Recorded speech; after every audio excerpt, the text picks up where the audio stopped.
Eto po, Kiko Barsaga isinusulong impeachment ni BBM.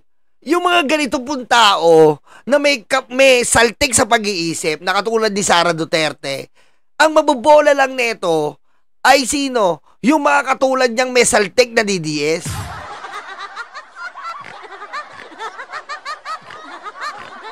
Bakit ka mo? Ano bang karakas mo bilang congressman? Anong ginawa mo kundi magmiyaw-miyaw kang hayop ka?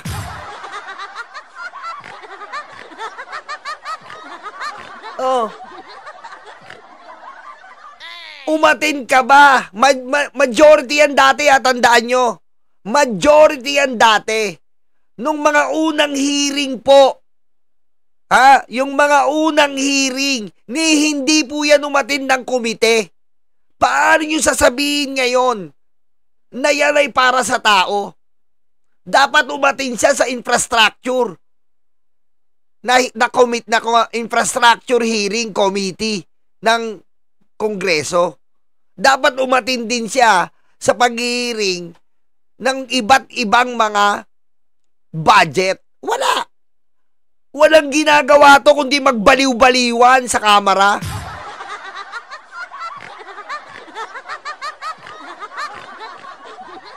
Kung talagang para sa tao po to, mas okay pa dito si Junior Marcoleta na nakawig. Diba? Kasi si Junior Marcoleta po, diba? Si Junior Marcoleta, kahit ganun yon, kahit kontrabida yon sa mga sa mga komite, at least umaaten. Yung po ang importante doon. Anong silbi netong hayop na to?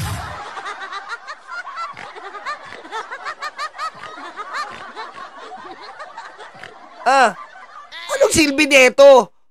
Para pasalamatan nyo ang hayop na to, papurihan nyo ang hayop na to. Ano bang nagawa neto? Wala!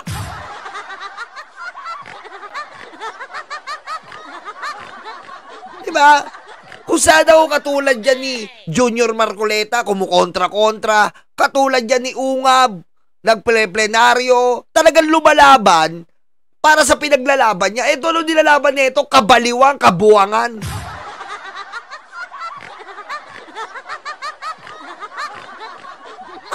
Ano nagawa? Ano nagawa nito ngayop na to?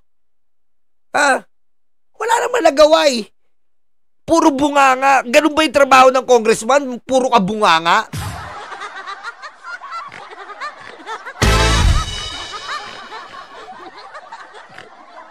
Kahit anong bunganga mo dyan, hayop ka, wala kang kwenta. Bakit? Congressman ka. Hindi ka spokesperson. Tanga ka talaga eh.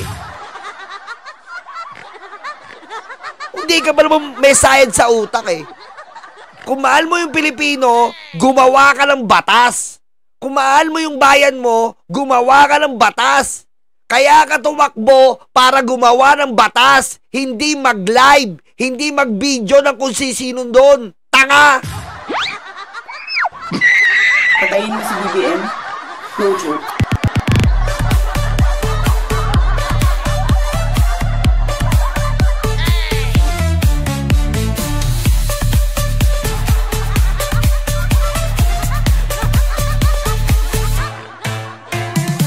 Hindi ka binoto ng taong bayan para videoan mo si Sandro Marcos. Lelevel ka. Sa bagay, wala kang utak eh, kaya hindi ka lumebel eh. Hindi mo trabaho yun. Sundan mo si Sandro Marcos. Kamustahin mo si Romualdez. Bobo. Ang trabaho mo, gumawa ka ng batas. Ni isang komite nga eh. Hindi yata umatintong kumag na to eh.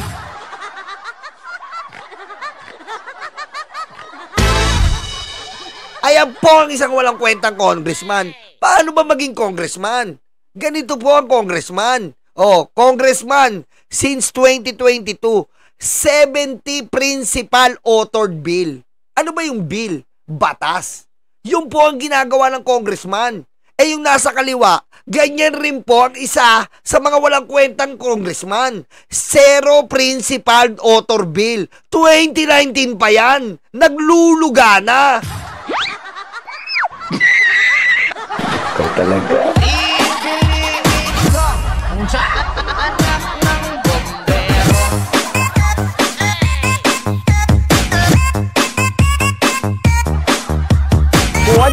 Quốc gia,出席Xi Jinping. Eto yung mga congressman na pinapakinggan nyo. Si Pulong, si Iyot Man, 2019 pa. Ilan ang nagawang batas bilang congressman? Mga tanga. Ayan yung pinapakinggan nyo. Sabi ko sa inyo, kahit anong dal-dal-dal-dal niyan, sa tingin nyo makakatulong sa inyo? Bilang congressman yon? Kahit anong video-video niya doon, kahit makita niyang hubutuban si Sandro Marcos, kahit makita niyang nakatuwad si Romualdez, sa tingin nyo makakatulong sa inyo, mga tanga?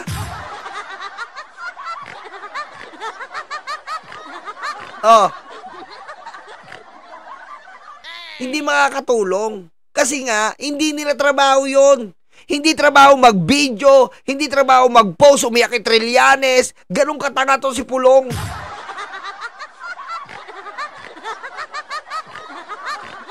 Ngayon kung bobo ka, matutuwa ka sa mga video ni Kiko Barsaga, sa mga post ni Pulong Duterte. Matuwa ka.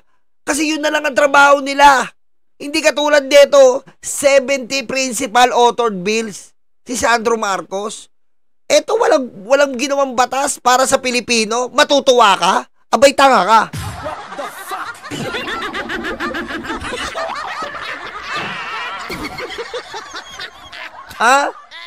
Anong ginawa? Naglilimlim lang ng betlog doon. Pag may nakitang issue, bibidyoan. Ganun ba ang trabaho ng congressman? Ay putik, mag-vlogger kayo katulad namin. Wala kang puso, hayop ka.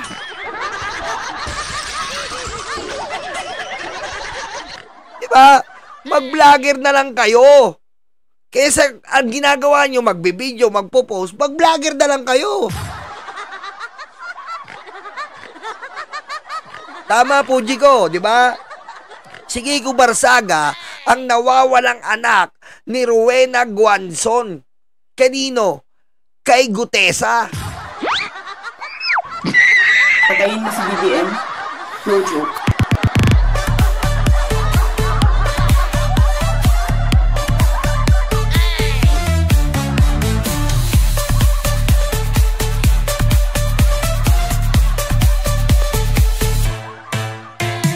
Diba? Nag-join force yan Gutesa at si Rowena. Lumabas, Mesaltek. Sino? Kiko Barsaga. Wala kang puso, hayop ka. Pare, Banat Boy. Hoy, magsusunod kayo kay Banat Boy, ha? Diba? Anak ng weteng naman, Ganyan ba ang gusto yung congressman natin? Sa tingin nyo? Kung ganun gusto nyong ibaba ang level ng congressman natin, good luck sa Pilipino. Kung gusto nyo ng congressman natin nagbibideo, tas parang tanga, nagsasarili siya, may sarili siyang press conference, pinababa si Bongbong Marcos, abay ulul ka. Wala kang puso, hayop ka.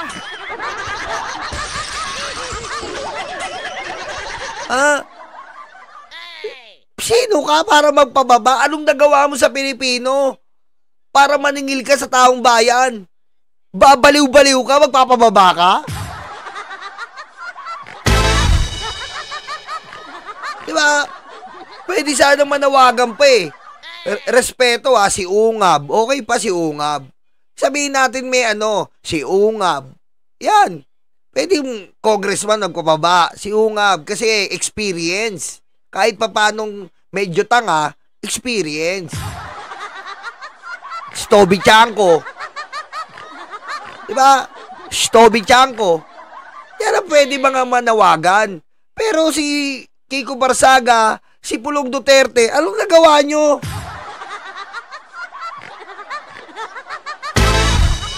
Anong nagawa nyo para sa mismo, wag na para sa Pilipinas, mismo sa syudad nyo? Anong na-author nyo?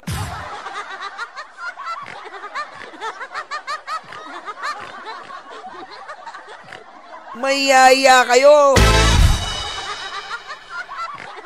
O yan pa, si Alvarez.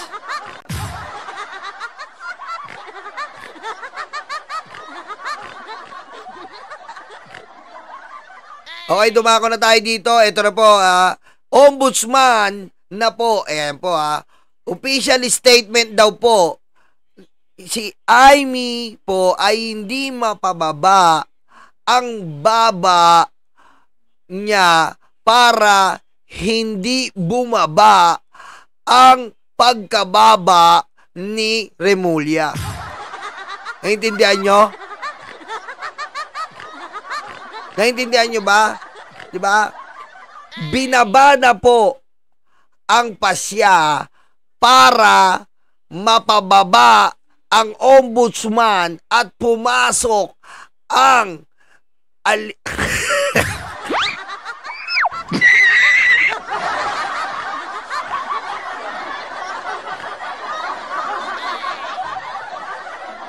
diba? Ang gulo, diba? Kasi puro baba. Diba? Kasi nga po, ulit. Ibababa na kay Remulla ang pagka-ombudsman. Nababahala si Baba dahil ibababa na ang pagka-ombudsman na hinihintay ni Remulla na matagal nang dapat ibaba.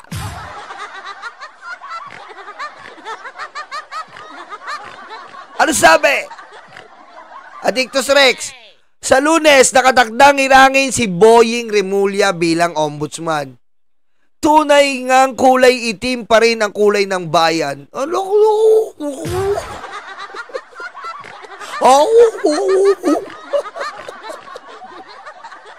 Kulay itim? Kulay itim na yung bayan? Kulay itim?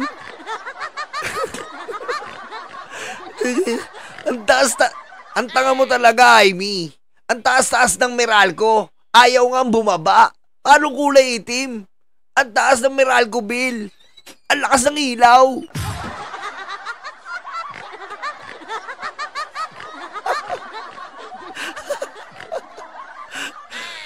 Tunay itim pa rin ang kulay ng bayan. Nagluluksa, nababalutan ng pangamba at kawalan ng pag-asa. Sapagkat ang ulig bantayog ng pananagutan ay pinilit wasakin ng politika at kalapastanganan sa konstitusyon. Wow! Ayan po, nababahala po si Baba na maibaba ang ombudsman sa harap, hindi pa itaas, kundi sa baba ni Remulla.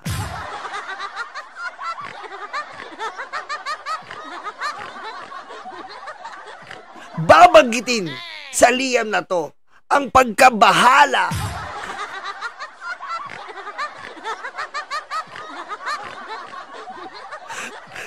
po, isang sapilitang pagtatalaga ng taong hindi karapat-dapat, may mga nakabinbin na kaso at may mabahid ng kawalang hustisya. Iligtas mo ang inyong bayan. Siyempre, babanggitin ang Maywagang Ward, Panginoon. May waga ang baba ng santo, yung aba 1 kilometro, at papansin lagi na lang puto. Ang Diyos tinadamay pato, may waga ang baba ng santo. Hi friends and not friends and not friends.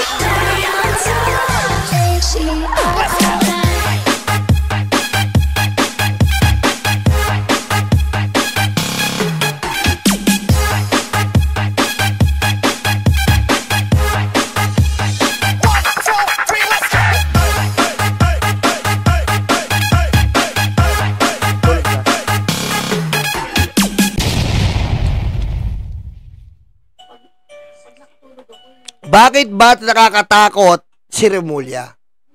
Kasi nga po, ang una maaapektuhan po ay ang mga Duterte.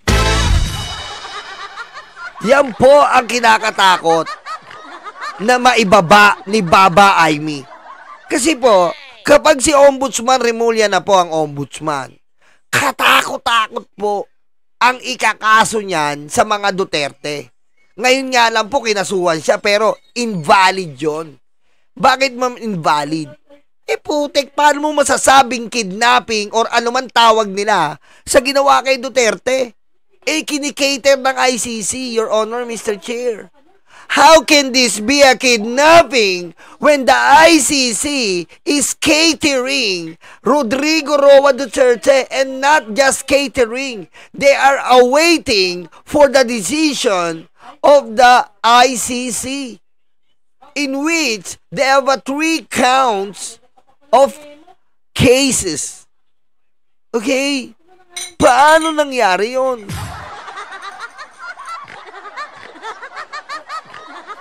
Criseline Vasquez. Maraming salamat po, Criseline Vasquez. Diba? Paano po mangyayari yun? Na kinidnap daw at kinasuhan si Remulla ngayon. Obvious na obvious po na si Baste Duterte ay chumu. Chuchu pala yan! Chuchu pala yan! Chuchu pala yan!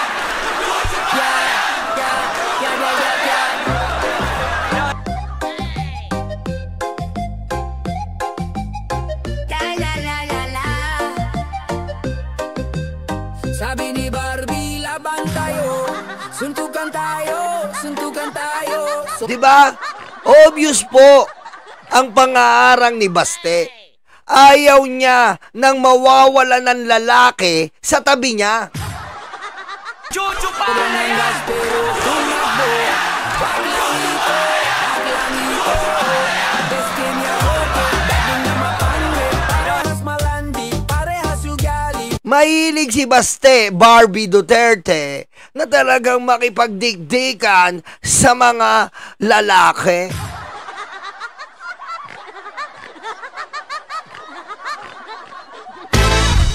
Diba? Hoy, maraming salamat, Ma'am Ruby Bakuli. Uunahin po ang mga Duterte. Ayan po. Pangalawa po, mapapabilis na ang sabungero. Kasi connected po lahat to eh. Connected po lahat to. Ang mga kaalyado po nila Duterte na sila Michael Yang at iba't iba pa po, tatrabahuin yan ni Remulla. Kulang kasi ng kapangyarihan si Remulla.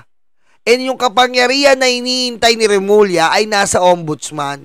Tandaan po natin, ang ombudsman po ay napakamakapangyarihan. Hindi lang po sa outside o civilian, lalong-lalo na po sa mga nasa posisyon. Ngayon, sa pamamagitan ni Remulla, mauungkat po ang ginawa ni Sara Duterte noon. Pwede nang ipadisbar si Sara Duterte, pwede nang kasuhan si Sara Duterte, pwedeng kunin immediately ang SALN ni Sara Duterte at ng Duterte family. It's the end of the road. Ang DOJ po kasi, ang Department of Justice, hindi po siya pwede basta-basta magdesisyon. Kasi po, yan po ay nakapanig, meron pong pinakamayores ang gods of Paure-Paura. Nandyan po ang Supreme Court. Hindi siya pwede basta-basta magdesisyon ng basta-basta dyan. Hindi siya pwedeng maghain ng basta-basta na lang. Kailangan po, yaan ay talagang nababase at nauukol. Pero dito po sa ombudsman, meron siyang kumbaga, para siyang isang senado, isa siyang kongreso, meron siyang soul power. Okay ba yun? Ha? Para siyang may soul power. Para siyang si Naruto. Meron siyang sariling Rasengan. Rasengan! Diba? So, nagdedelikado po ang mga Duterte. At siyempre, kapag usapan Duterte, siyempre, nakikibahagi dyan ng pagkababahala si Amy. Diba? Nababahala si Amy dahil ang best friend niyang baliw ay maaaring manganib.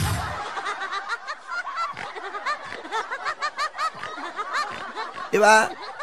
Ang best friend niya pong baliw ay maaaring manganib. Dahil po sa mga pinaggagawa ng best friend niyang baliw na si Sara Duterte nung mga nakaraan. Minura po ang presidente, minura po ang first lady, minura po ang ex-speaker Romualdez. Nagbanta po. Diba? Nagbanta. Maaaring maungkat yan. At maaari din po maungkat ang mga tagong yaman na pinoprotektahan dati ni Martires. Ngayon po, pag inutos ng ombudsman, kalkaling ka, wala kang magagawa. Pag inutos ng ombudsman ng AMLAC, wala ka nang magagawa.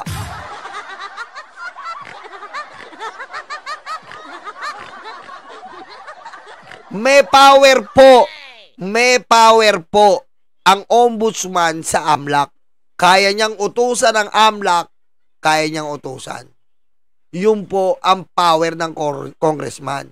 Pag sinabi ng AMLAC, pag sinabi ng ombudsman, kunin mo ang salin ng mga Duterte, ibigay nyo ang salin nyo sa akin, pwede nilang ungkatin yan. At pag nakita, ipapapris sa AMLAC, kakasuhan, aray ko po, Diyos ko. Kala ko si Abalos ang congressman. Hindi nga eh. Hindi pa nakakaabot si Abalos eh. Hindi po makaabot si Abalos dahil nasa 1 year ban pa eh. At kinakailangan na po natin ng immediate ombudsman dahil baka matabunan pa si Remulla eh. Ayos na yan, makaupo si Remulla.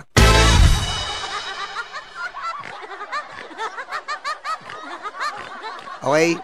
Di ba makadigong din yan si Remulla? Kita Canton, hindi po eh. Kung makadigong to, di dapat hindi nakulong si Digong. Kasi parte siya ng pagdidesisyon nun. Kaya nga siya kinasuhan ni Amy ng kidnapping eh. Diba? Parte siya nun eh. Diba? Parte siya sa pag-aresto ni Digong eh. Kaya nga kinasuhan siya eh. Pati ni Barbie Duterte eh. Diba?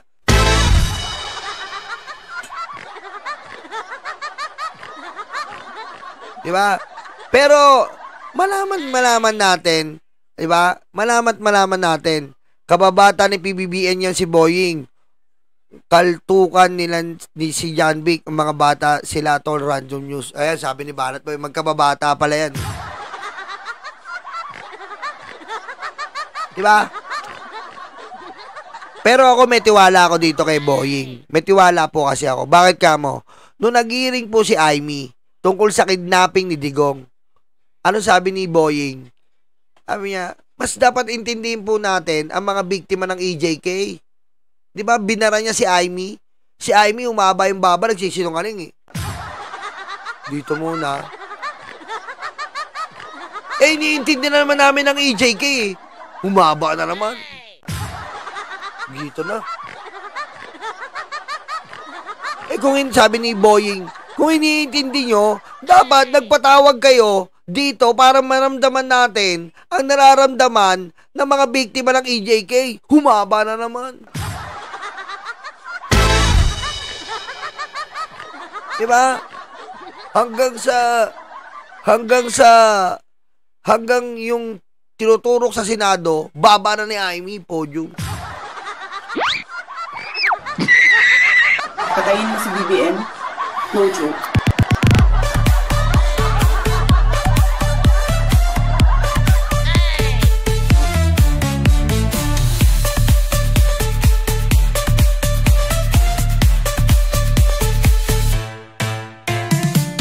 Di ba?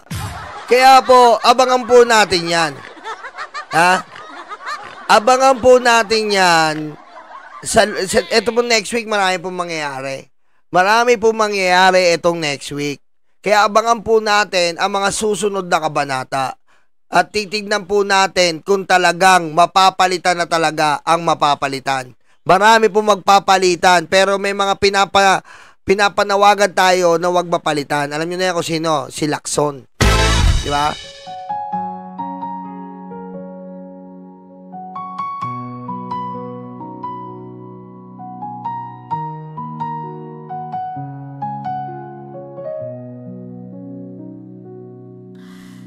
Ilan oras sa trabaho, kapiraso ang sweldo.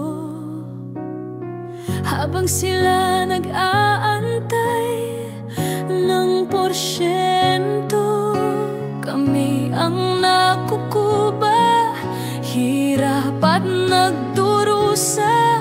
Iluluhon nyo lang pala aming mga pera. Galit at puot, hindi ito matatapos. Hindi kami titigil, boses man ay maubos. Kinamkam nyo lahat ang aming pinaghirapan. Kayo ang salarin sa luha ng bayan. Galit at puot, hindi ito matatapos. Hindi kami titigil, boses man ay maubos. Kinamkam nyo lahat ang aming pinaghirapan. Kayo ang salarin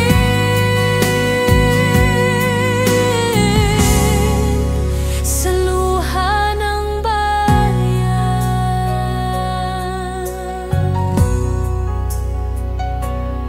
Sa kislap ng salapi nagbago ang mga anyo. Itim ang kulay na dumadaloy sa inyong dugo. Malansang katauhan, hindi nyo na matatakpan. Nakabarong na pala ngayon ang mga kawatan. Galit at puot, hindi ito matatapos. Hindi kami titigil, boses man ay maubos. Kinamkam nyo lahat ang aming pinaghirapan. Kayo ang salarin sa luha ng bayan. Galit at puot, hindi ito matatapos. Hindi kami titigil, boses man ay maubos. Kinamkam nyo lahat ang aming pinaghirapan. Kayo ang salarin sa luha ng bayan.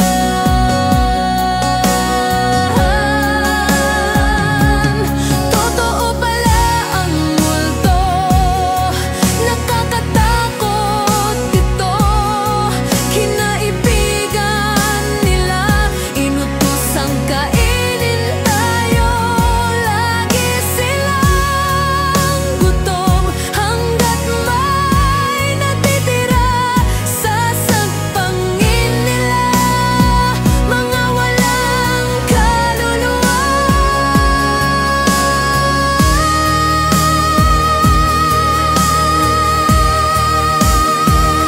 Galit at puot, hindi ito matatapos. Hindi kami titigil, boses man ay maubos. Kinamkam nyo lahat